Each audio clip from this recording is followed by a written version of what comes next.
শুরু হয়ে গেছে বিশ্বকাপের উন্মাদনা। যুক্তরাষ্ট্রের জন এফ কেনেডি সেন্টার থেকে সেই উন্মাদনা ছড়িয়ে পড়েছে পুরো বিশ্বে। ওয়ার্ল্ড কাপের আনুষ্ঠানিক ড্রয়ের পরই প্রতিপক্ষ নিয়ে ভাবতে শুরু করেছে ফুটবলার, কোচ, ভক্ত সমর্থকরা। এবার শুধু অপেক্ষা মাঠের ফুটবল শুরুর।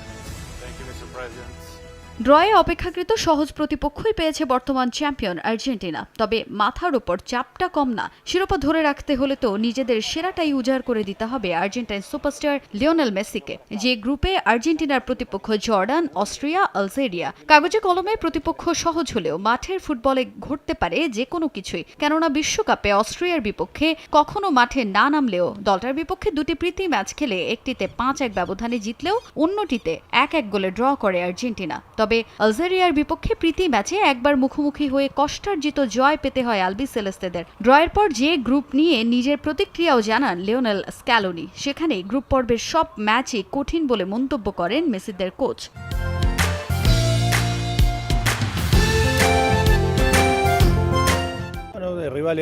আমরা কোনো কিছুকেই হালকাভাবে নিতে পারি না। কাগজে কলমে খেলা হয় না। আমাদের ইতোমধ্যেই গত বিশ্বকাপের অভিজ্ঞতা আছে। সৌদি আরবের বিপক্ষে প্রথম ম্যাচটি আমাদের জন্য ভালো হয়নি, তাই আমরা যখন মাঠে নামবো তখন আমাদের সেরাটাই দেব।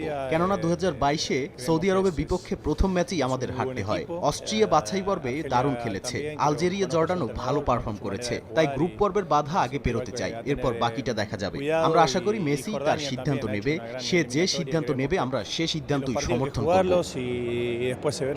এদিকে কেমন হলো 5 বারের বিশ্ব চ্যাম্পিয়ন ব্রাজিলের গ্রুপ, তা নিয়ে আগ্রহের শেষ নেই ভক্তদের। গ্রুপ সিতে অপেক্ষাকৃত কঠিন প্রতিপক্ষই পেয়েছে সেলেসাওরা। ব্রাজিলের 3 প্রতিপক্ষ হলো মরক্কো, হাইতি ও স্কটল্যান্ড, যাদের বিপক্ষে পরিসংখ্যানে চোখ রাখলে দেখা যায় মরক্কোর বিপক্ষে 3 বার মুখোমুখি হয়ে 2 ম্যাচেই জিতেছে সেলেসাওরা। স্কটল্যান্ডের বিপক্ষে জয়ের পাল্লা ভারী ব্রাজিলের, আর হাইতির বিপক্ষে এখন পর্যন্ত 3 ম্যাচের সবকটিতে জয়ের দেখা পেয়েছে কার্লো অ্যানচেলোত্তির দল। তবে মরক্কো চোখ রাঙানি দিচ্ছে ব্রাজিলকে। গেল বিশ্বকাপের সেমিফাইনালে খেলা দলটা এবারও খেলছে দুর্দান্ত ছন্দে, তাই মরক্কোকে প্রধান প্রতিপক্ষ মানছেন কোচ কার্লো অ্যানচেলোত্তি।